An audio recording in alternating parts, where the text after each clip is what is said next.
are events that happen to our parents, maybe even to you, that impact the way you see the world. In this episode of Traverse Talks, a conversation about generational trauma and how to have difficult conversations with elders with Nikkita Oliver, a gender-fluid femme abolitionist, community organizer, educator, poet, and attorney. Nikkita also explains their thoughts on the gender binary and offers advice on how to resist productivity culture. Their advice? Sleep. I'm Sueann Ramella, and this is Traverse Talks.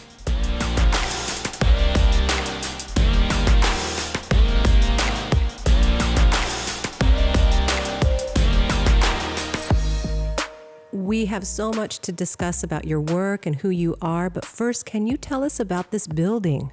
Yeah, Washington Hall is a very special place. I don't know all the really deep history, but the present history is most of the anchor tenants are all organizations of color, Native artists, Black artists, other POC communities. So we're really excited to be here in this historical building and to get to bring so much life to this space. This is true. And here we have an artwork. It's a quilt, and I believe it's Black Panthers. It is. The 50th anniversary of the Black Panther Party was celebrated here. It was an incredible multi-day extravaganza, and I got to interview Erica Huggins, so I was pretty excited about that myself. What did you learn? Probably the most important thing she said to me was not to romanticize the work of the Black Panther Party. And, I think some people might think that's strange, but what I found so enlightening about that was I think we can miss the things that we can learn when we romanticize a period of history or a group that we idolize. And she was just very big about young organizers who look at the Black Panther Party 10-point plan or the work that was done by the Black Panther Party and encouraging us to critique and figure out what do we bring forward, but also what lessons do we learn to do things differently. So it was a very enlightening conversation. Oh, that's deep. I like that. Because oftentimes you just take the cream at the top and consider that all it, right? But there is so much more going on, including what happens when you bring a group of people together to organize. There's personalities. There are personalities, and the 1960s were very different. I think a lot of folks know the Black Panther Party for the cop watching that they did, for the free breakfast program, for having a pretty strong and disciplined education piece.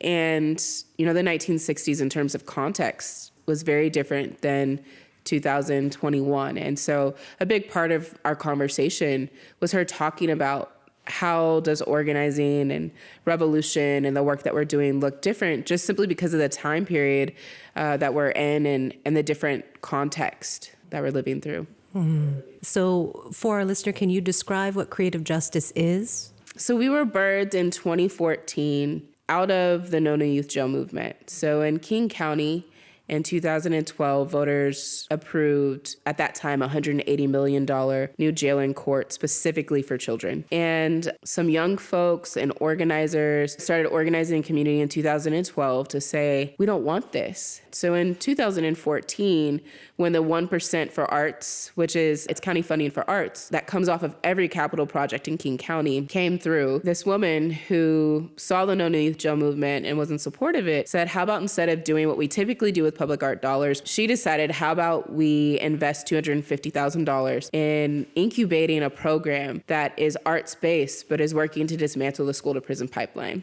And so they brought together a community stakeholder table that included young people who had been in the juvenile detention center, included family members, artists, public defender, a prosecutor, a judge, and they all got together and talked about what could this look like. And they first settled on a diversion program. I was a part of the first cohort of artists. I had just finished law school, and lots of people were like, this job is perfect for you, because they all know I hate being a lawyer. But I wanted to find a way to use my legal skills and my art skills and my desire to dismantle the school-to-prison pipeline all together. So it kind of miraculously seemed like this job appeared. And so I served as one of the first teaching artists with the cohort, and then was brought on as an advocacy director after that. But we started to see that you don't end a court case in 12 weeks, nor do you solve the material conditions or the systemic conditions that are forcing young people into the school-to-prison pipeline. And we were like, we actually need to think bigger than a diversion program. Because in some ways, being a diversion program legitimates the system that young people got pushed into in the first place. What we're saying is, when we're existing as a diversion program, is that it's okay that young people got pushed into the school to prison pipeline. It's okay that they're getting prosecuted, just as long as we divert them through this other way of quote unquote juvenile justice. And we really came to a point of being like, is this actually abolitionist, or are we just being reformists about a system we have very strong critiques about?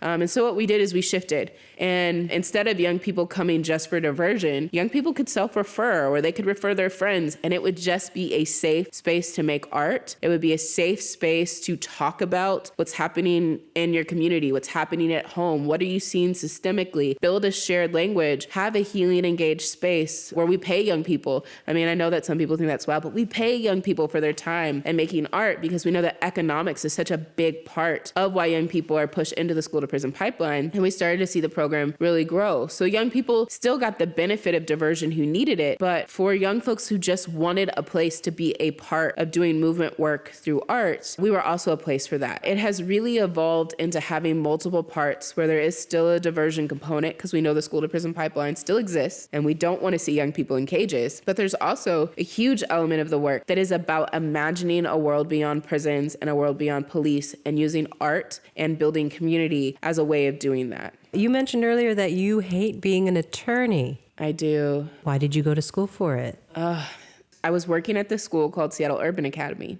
I was a part-time educator and a part-time administrator, often feeling what would be a traditional kind of like a vice principal role. So I was like head of detention, which was maybe not the smartest thing, because I would regularly be like, look, is there another way we could deal with what you got detention for? Because having you sit in my classroom for 45 minutes, I actually don't think is going to respond to the underlying thing. So very few students started getting detention. But I also had a lot of young folks who had active court cases, and they would go to court, they'd come back to school, and I'd say, what's going on with court? And they would say, I don't know. And so then I started going to court with young people. I was also a King County chaplain at the youth detention center, so regularly talking to young people who were at the moment incarcerated, and they would share things with me. And often, again, it was, I don't know what's going on with my court case. I don't understand where I'm at in the process. I don't know if I'm going to jail. I don't know if I've been charged. And that just continued to be a theme, where oftentimes people did not understand what was happening in their cases. And I had heard about this program called a street law program, which essentially you would have lawyers or law students going to schools, and they would do basically legal education, so people could have access to the tools. And the law is very jargony. I still sometimes have to read things 10 times before I'm like, oh yes, I know what this says. But I went to law school because, as I told UW Law, I want to come in and get your knowledge and take it back to our most marginalized communities. And that's really what I went to law school for. I think the law in a lot of ways is constructed to keep things in place. Literally, the first concept you learn in law school is stare decisis. It is that court cases or holdings, they build on themselves. Rather than actually changing or evolving, they just build on the base. So if the base is already bad, the base is already racist or classist or sexist, what comes afterwards is probably going to continue to be bad. And so, what I learned in law school is the law is built to preserve itself. Rather than change itself when it's wrong or unjust, it is built to preserve itself. That's why I hate being a lawyer. Because you go to court with someone and you know that the law that they're having to deal with is not good in the first place. It's ineffective or it's unjust. And you have to fight something that's already fucked up from the jump. And often, honestly, if that person comes from a marginalized community or has, an intersectional identity that is dealing with multiple compounding oppressions, you're probably going to lose. So the route that I decided to go was more of the systems change. How do you help people navigate systems, but also how do you build power in community so we can change these fucked up systems rather than just being like, this is the way it is. I would rather fight to change it. I have a lot of friends that are public defenders or do public law work, and I'm so grateful for them. I send people to them all the time. But I just personally, when you're doing that one-to-one in a courtroom and you know the basis of what you're fighting is already unjust, it tears me apart. So I find a lot more power in being an organizer, being an artist, and helping dismantle systems than I do, litigating or going to court. Can you tell us a story of a young person that you saw go through the program and what happened to them? Yeah. The story that I often use most is people think that there's a point in time where you go from not doing well to suddenly doing well. And that's actually not how life works. We tend to move through like circles of transformation. And so we had a young person who came to Creative Justice, and all they did for their first session with us was sleep. They would come every class, they would eat, and they would sleep. They never touched any art supplies. They never did an art exercise. And then we got through the session where they slept, and we got to a session where they stayed awake the whole time. So they would eat, they'd stay awake, they'd sit on the sidelines, and they'd just watch. And after that session, we got to the place where then they started to get into making the art. And we would report back to the courts about what was happening, and they'd be like, well, that doesn't sound like a lot of progress. And I'd be like, wait, hold up. Didn't you just tell me this young person never goes to school, that they often don't show up places on time, they don't stick with an opportunity, and yet here we are, 9 months into this, not only have they gone from a phase of needing to sleep when they're here, but now they're actually participating. I think that's growth. It's huge growth. It's actually immense growth. And over time, that youth ended up getting their GED. They became a youth leadership board member with Creative Justice. And now they've been with us for almost 4 years, and they live in an apartment that they sustain on their own. They keep a job. They take care of themselves and their child. And so for me, what maybe wasn't the big growth that the quote unquote prosecutor's office wanted to see in 3 months, over a course of 4 years was a lot of transformation. And one thing I've learned partnering with young people for almost 17 years now is you can't force anyone into anything. We all are actively making choices about how we need to live our lives. Like, I think if you come from a place of privilege, you think it's a want to live your life. But if you don't understand the context around someone's life, like, do they get to sleep at night? Like, is where they're staying a safe place where they can actually get a solid 8 hours of rest? Do they know where they're going to sleep every night? Do they know what meal they're going to get? Do they know they're going to be around safe people? Are they struggling to figure out how they survive? Do they know that they're going to have bus fare the next day? And so many of our young people in Creative Justice, those are answers to questions they don't know. And so we can provide 2 meals, $60, a safe space, bus fare every week for a youth. And over a course of 4 years, they do have a little more space to make that transformation. Now, we can't change all the material or systemic conditions, but we can be a partner in saying, hey, look, you've made so many gains. There are a lot of barriers in front of you, and we're here to help you navigate them. And those gains will not happen overnight, but it is really powerful to be 4 years down the line, partnering with a young person, and to see that they have actively been able to make changes for themselves. And I don't want to take any credit for that young person's growth. We just so happen to be a space for them to be able to rest, get a little rejuvenation, and then do the work that they needed and wanted to do for themselves. In that moment, did you? Or were part of you like, oh no, this one's not going to make it? Not at all. I am so fortunate that I've had mentors who have taught me to be open to the felt needs that exist around us. And if that felt need in the immediate moment is I need to sleep, instead of seeing it as this young person doesn't want to be productive, it's actually seeing it as this young person knows what they need. And this is not school. This is not a place where I'm trying to be your authority. And in fact, even when I was teaching in schools, I often told my students, I'm not your authority. If you want to participate and get what's happening in this space, your choice. And some people would say, well, that's just too lax, Nikkita. That's not how the world works. But when we think about what Creative Justice is doing, I'm not actually, we're not trying to create a space that's like how the world works. That's part of the problem, that the world works the way it does, that not every young person has a safe home or healthy food or a school that recognizes them for who they are holistically, including their culture and identity. In fact, so many of the young people in Creative Justice face barrier after barrier after barrier every single day, that the last thing I need to do is create more barriers to entry in this space. I've just learned time after time that when you allow a young person to actually make decisions about what is best for them, oftentimes in the long run, it actually is best for them. They know a lot about their daily lives.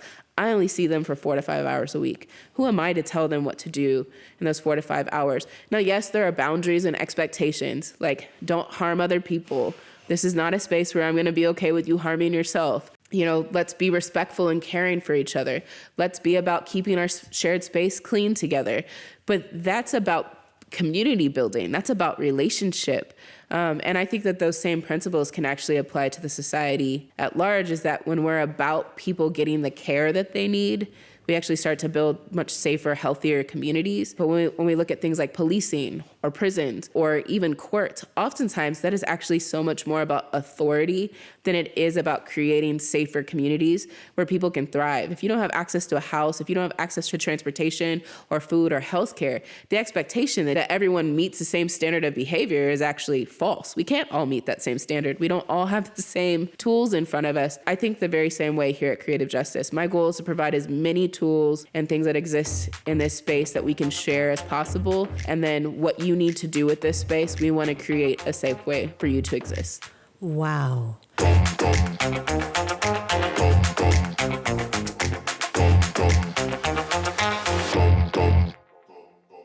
News happens fast and often here in the Pacific Northwest. Make sure you never miss a news headline by following NWP Broadcasting on Twitter. Classical music news, more your thing? Then follow NWPB's classical Twitter account by searching for NWPB Classical.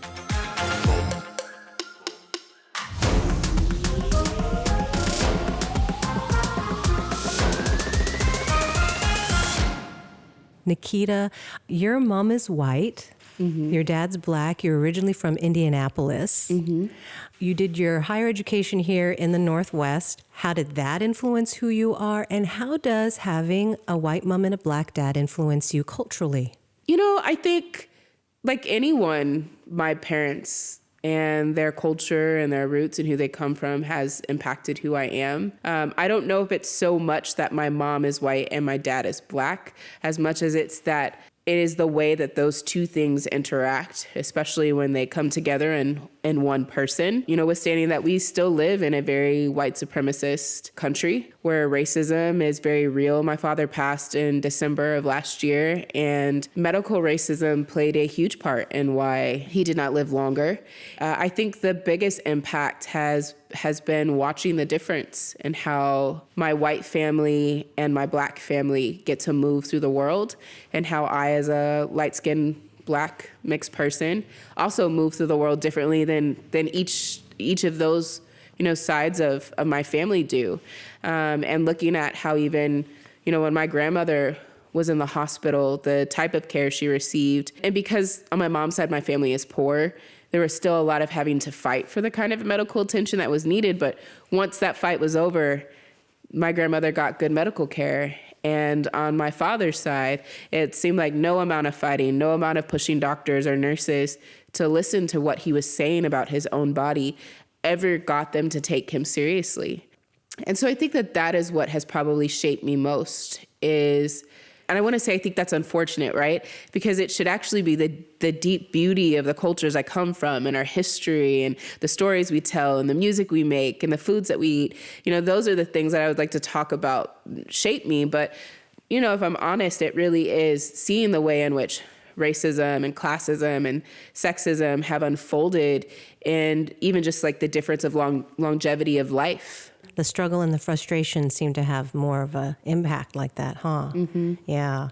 Because pain is such an intense teacher. Yeah, and we live in a really fucked up society. It's not equitable. It is still very racist, and white supremacy is very present, and classism and sexism and homophobia and transphobia, all of those things permeate the many institutions that we move through, and that has deeply shaped my life, my work trajectory, the things that I do. You know, my dad in particular, he was incarcerated multiple times.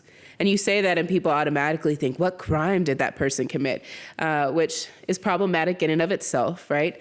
But when I tell them he went into jail because he couldn't pay the full amount of child support that he owed, they start to ask more questions. And in Indiana, they allowed, at that time, the prosecutor to have discretion about how they treated a parent who could not pay the full amount of child support or any of the child support that they owed. And my dad rarely could pay the full $1,700. And as a result, you know, he was in a cycle of 30 days in jail, 30 days out of jail, and then he lost his job and he lost his car. And you can imagine how that spirals, especially once you find yourself in homelessness. At one point in time, my dad found himself $20,000 in debt related to child support. And as a young person and as a young adult, it was very hard for me to understand how that trajectory was just. Like I understand the value of economically supporting your children, but if someone ends up relationally absent because the way that the system we live in functions, to actually remove them rather than find ways to support them in being more stable, more present, more economically viable, then I think we've actually done harm to the children and the families we say we care for. And a lot of that had to do with my dad being a Black man. The application of that law was very racially disparate. They were not treating white men in the same way. And as a result, I think that experience alone has deeply shaped even my work in wanting to transform the way systems work to be more restorative and not be so punitive and retributive, because that actually doesn't make people more whole. And you were young, I just guess at that time, still a teenager, developing who you are. This is happening to you. And that's when the seeds were taking root then for this type of activism that you do. Yeah, and I don't even think then I would have called it activism. I think it was just, you're looking at the world around you and you're like, this is fucked up. It doesn't make sense. Like, why is this happening in this way? And I don't even think I fully understood the context of the law that was happening until, I was probably 22 when my mom and I finally had an opportunity to really unpack. And when she realized the impact that the court was having in the process, she asked for them to stop requesting child support. Did that help? I don't know if it helped, but at least for me, in my relationship with my mom, it helped.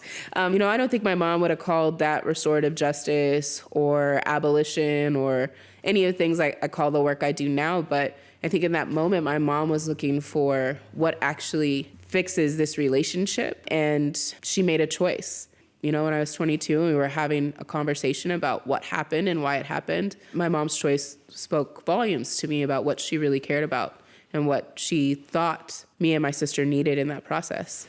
Well, for just a moment, for somebody who may be going through something similar, like maybe their relationship with their parents is not going well and they have these questions, how would you recommend they start having those conversations with their loved ones? I think courageous conversations are really hard. I told my mom I was queer in the middle of New York City, and my mom and I yelled at each other through New York about it. So I'm not going to pretend like every conversation my mom and I have goes well. I'm still trying to get my mom to understand pronouns, and I use they, them pronouns, mom, and no matter how many times she's like, I understand, this is my daughter, she, her, so it's not perfect. But what I will say is my mom is a lifelong learner, and she really does try to hear what I'm saying. And so I think that makes having those courageous conversations easier. I don't think everyone has parents that are in the space to hear those things and have those conversations. And so, I just acknowledge how fortunate I am. Even when it is hard, even when those conversations are challenging, it takes two people. It is an active choice for my mom to be open to those dialogues. And like I said, she didn't necessarily take me telling her I was queer in the most positive way in the moment when we yelled at each other in the middle of New York City. But the foundation was there to be able to continue that conversation. And I know a lot of queer folks and a lot of folks who have struggles with their parents don't have that same opportunity. A lot of people are hurt. A lot of our parents are hurt. Generational trauma is real, and we put that back on our children and other people we're in community with. And I don't take that for granted. I find it so interesting that we have a hard time with that knowledge of generational trauma to see that in some of our elders, right? Because we're just so mad that they don't see us for who we are. But it's never even been an option for a whole group of people.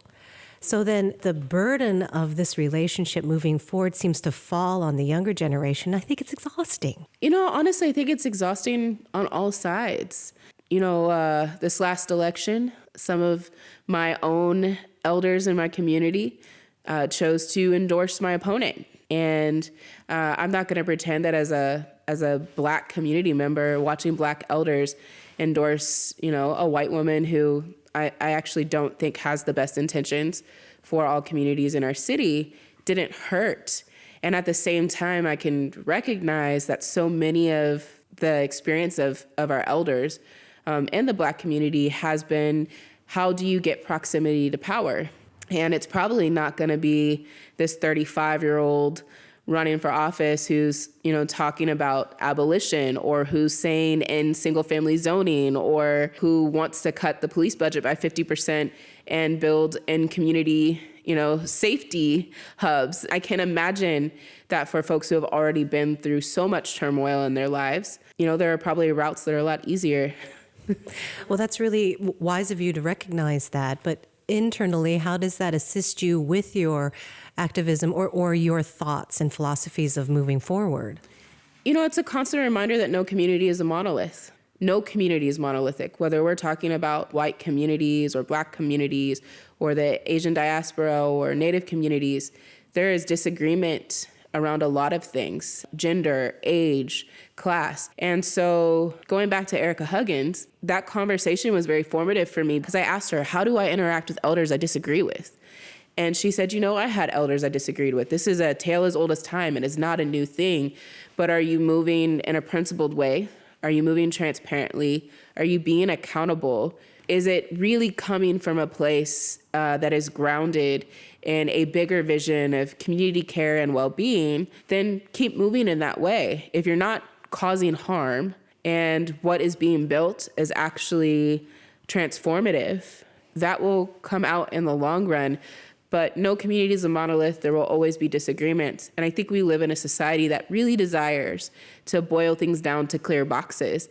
And absolutely nothing is that clear cut. I almost wonder if it relates back to our desire to be comfortable and easy thinking, right? Because it's more comfortable just to avoid it than to actually step in and be vulnerable and have these moments of learning together and tripping over things. Also, opening yourself up to being wrong or having your perspective changed freaks people out. It's uncomfortable. And I think if you're a person of privilege who hasn't had to think very deeply about the way you move through the world, you get up in the morning, you put your clothes on, you go to the store comfortably, you ride the bus comfortably, you go to school comfortably, you go to work comfortably, and now you're having to think about how you might actually be bringing about discomfort for someone else in the world. We have to all get comfortable being uncomfortable. Like, we're not going to get to a place of change or transformation if we only want to engage in things that make us comfortable. And, as a non-binary person, very little about going to buy clothes feels comfortable. Am I shopping in the right section? Or if I want to wear these earrings with this button up that this store said is a men's shirt, or with these shoes, or if today I want to wear eyeliner and tomorrow I don't, am I somehow moving outside of what is acceptable even for me as a non-binary person? I think people miss how much time folks that are gender diverse and have, busted open the gender binary, how much time we spend thinking about that, the dysmorphia that creates in your body, when really, actually, in my opinion, those of us who are busting open that binary, we're actually doing everyone a favor. Who decided that because you had X genitals that you needed to do X thing or act X way? I spent a lot of my life very uncomfortable in my body and very uncomfortable with what I was told was the expectation for me as a quote unquote woman. When I finally came to the understanding that is actually not who or what I am, and chose to move honestly, I started to feel more free, but also other people felt more uncomfortable. And so I just want to invite folks, be comfortable being uncomfortable, because people who move through the world without the privilege you have are uncomfortable probably every minute of the day, but are actively choosing to be their liberated self. And they're actually creating more space for the rest of us to be liberated, literally leading the way. So I have a lot of deep gratitude for our trans siblings who live their full truth in the world, because they make it more possible for everyone else to live more honestly, even if that means we live more uncomfortably. There's always, though, that little moment I feel as we're re-educating ourselves to allow people to be who they are and human and identify with themselves, is the judgment. These interesting things we've created as symbolism for what you wear, right? That's frustrating. I think part of it is actually training ourselves not to determine who a person is based on what they're wearing. I have a lot of tattoos. And I remember being in law school and folks being like, how do you think you're going to get a job like that? And I'm like, what does a tattoo have to do with my ability to litigate your case? Other than you've chosen to believe that people who have tattoos think or do XYZ. And I actually think we need to stop trying to be able to look at people based on what they're wearing or what we think they do and make determinations. No one wants to be prejudged, but we all complicitly participate in this whole judgment game. I think we do a disservice to each other when we do that. We force people into boxes that cause mental health crises or cause people to feel suicidal because that's not a box they want to be in or that's not who they are. And because we seem to have this weird societal agreement about what these boxes are, people feel like they can't break out of them. So they choose whatever means of escape that they need to survive something that was not built, honestly, for most people. And if we could get to a place where we agree, whether it's the gender binary or it's the way we view jobs and 40-hour work weeks and different abilities, our ableism that exists in our society, if we could get to a place where we could be really honest about those things, I really think we could build communities that are much more sustainable and healthy. And instead of people surviving their job or surviving school or surviving their daily life, we could actually be building spaces where people can thrive. You know, I really do believe artists, our trans community, folks who choose the pathway that actually feels best to them, even if it's maybe not the pathway their parents wanted for them, folks who break open boxes, really do set the stage for the rest of us to have opportunities to live in more liberated ways. You know, I'm really grateful for that. And when I think about, you know, our conversation about elders who I disagree with now, in their time, they were the ones busting open the boxes so that I can live the way that I live now. And so I feel a certain sense of responsibility to keep pushing those boundaries so that 10, 20, 30 years from now, the generations that come, they can live in those more liberated spaces. We are really daily doing the work of liberation and restorative justice when we create space for people to live in ways that they feel comfortable in their body and comfortable in who they are and feeling like they can live those things out loud. It really is a very powerful thing. Yeah. What do people misunderstand about Nikkita Oliver? A lot of folks think that I'm mean or bullheaded. I think because I am Black. I think because I do a lot of organizing and activism work. I think because I'm not afraid to say, you know, abolish the police and abolish prisons. Like, that is my long-term vision of dismantling oppressive systems and hopefully building thriving communities, that people will hear that as, I can't listen, I don't know how to engage in conversation, I'm not open to critique. Because I've heard it so many times after folks sit down and talk with me, they're like, wow, you're nothing like what I thought.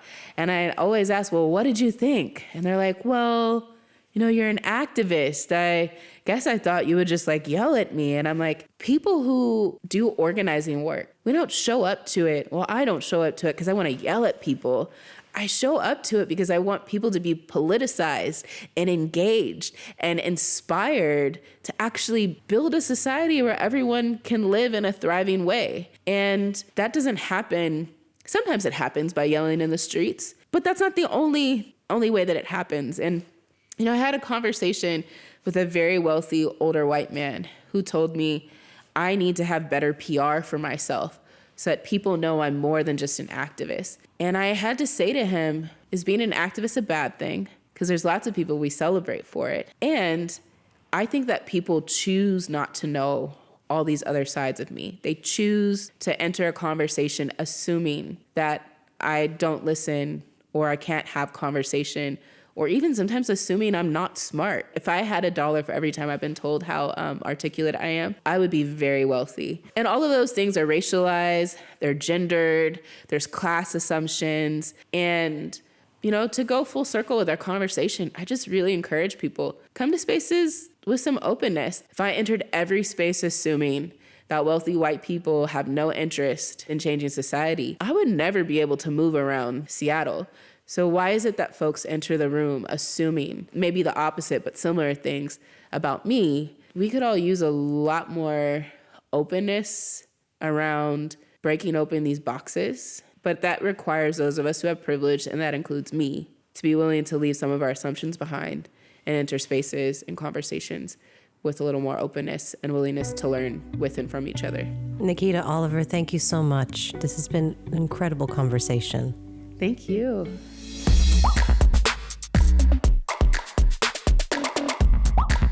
Well, thanks for listening to this conversation with Nikkita Oliver.